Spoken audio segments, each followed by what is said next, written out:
just don't move. Calvin Castine at Sacred Heart Church on Saturday morning, the 9th day of June, 2012. It's a little bit after 11:45. This fellow here has to be in West Shazy for a 1 o'clock. I saw you last night at St. Patrick's. Tomorrow is Ticonderoga. That's right. Bishop Terry LaValley, Roman Catholic Bishop, the Diocese of Ogdensburg. And confirmation season is a hectic time for you, Bishop. It's rather busy, yes. We're on the road a lot. I'm somebody who's going to a lot of places, but usually it's within a 50-mile radius. I look at your schedule, and you're hundreds of miles apart, and I think Tuesday of this week you've got to be at a national conference. That's right. I'll be down in Atlanta with the United States Conference of Catholic Bishops. So Then come back for graduation at Seton on Saturday. So never a dull moment. Local boy from, I'm going to ask you where you're from.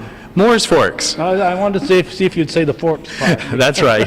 The township of Moores, but the village of Moores Forks. Yes, because I know people in Coopersville or Perry's Mills, even though they're from Champlain, will say Coopersville That's or right. Perry's Mills. And Moores Forks. And I hear you were a little late for the parade last week. My wife was That's visiting right. at the same time as you were. I got caught in the traffic, but I was in time to eat after, so that was great. And our Michigan's waiting for you here, so I don't want to hold you up. You've been a bishop now for what, 2-3 years? A little over 2 years. A little over 2 years. Yeah. And a priest, 25 years next year, is that That's right? right. You do your homework. Well, it just happened to, I was talking to Father Reamer, because I saw he was in the North Country Catholic for being 25 years this year, Right. and he said you were a year behind him. That's right. So, Yeah. Father Seymour, of course, former pastor at St. Mary's, was also a year ahead of you. And, what year were you, was it 77 then? You were at St. Mary's one summer? As a deacon? That would have been, I think, 87, 87. somewhere around there. Yeah. Okay. Well, I thought you were a deacon at the time. You were a priest at the time? No, I wasn't. No.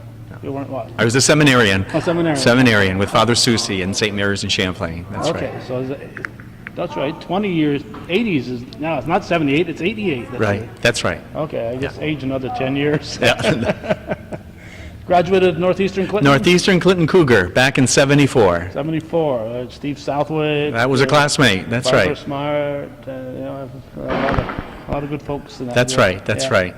In fact, Barbara Smart, delightful time with her. I led a pilgrimage to Italy, and Barbara and her husband, Oh, really? Stan Rock, joined us on a wonderful, wonderful pilgrimage to Italy a couple of months ago. Oh, So it was great to see her. Yeah, that's great. I want to talk to you, Bishop, about a rather serious subject. Reading the North Country Catholic this week, and under your Follow Me column, Fortnight for 42, is that? Freedom. Freedom, Fortnight for Freedom. That's right. You want to tell us what that's about? Sure. It's to calling the faithful of the diocese together for a special focused prayer to protect religious freedom in our nation. We are kicking it off in the vigil of Saints Thomas More and John Fisher. These were martyrs for the faith, obviously several centuries ago. And during that time period, obviously, we'll be celebrating the John the Baptist, another martyr for the faith, and it will conclude on the celebration of independence on July 4th.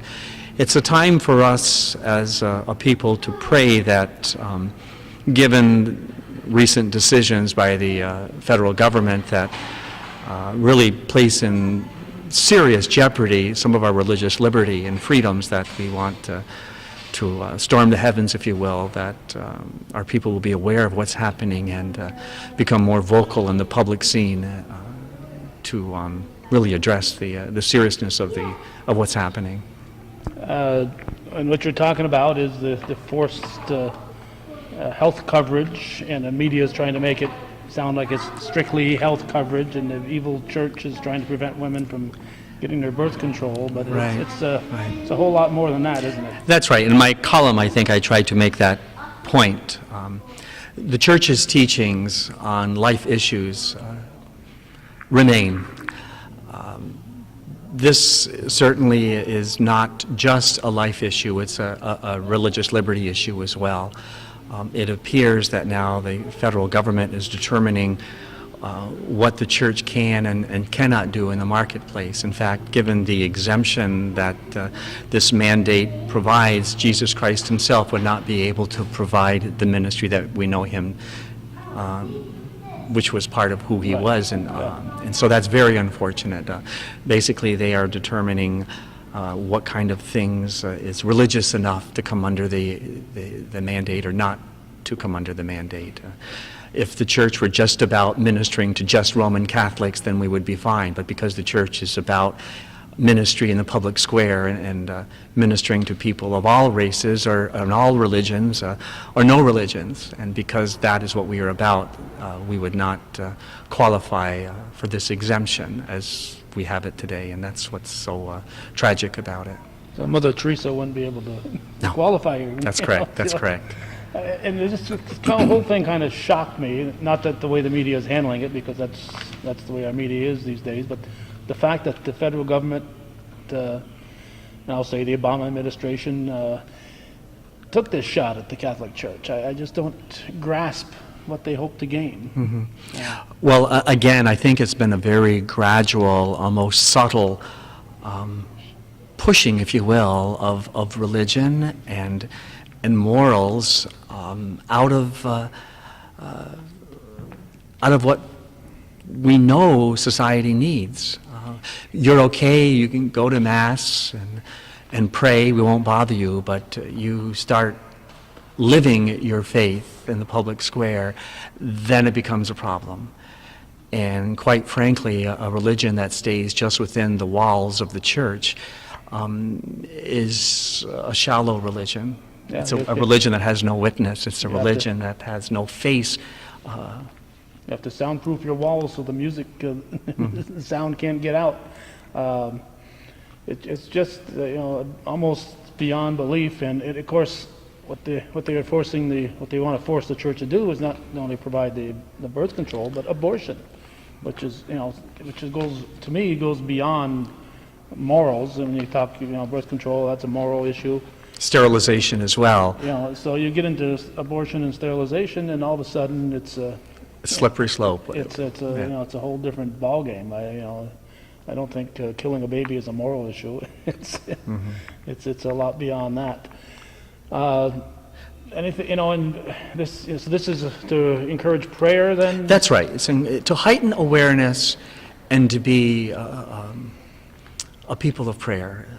Certainly, I've provided some material to our pastors, as a resource to help them in preparing the prayer that they see fit to provide to their particular parishioners. I will be leading this fortnight with a holy hour at St. Mary's Cathedral on the 21st, again focusing on religious liberty. Okay, that's in Ogdensburg. That's right. And I personally, I've seen a lot of people over the years, and particularly I've been concerned about abortion and so many of our Catholic politicians who claim to be Catholic and then promote the abortion agenda.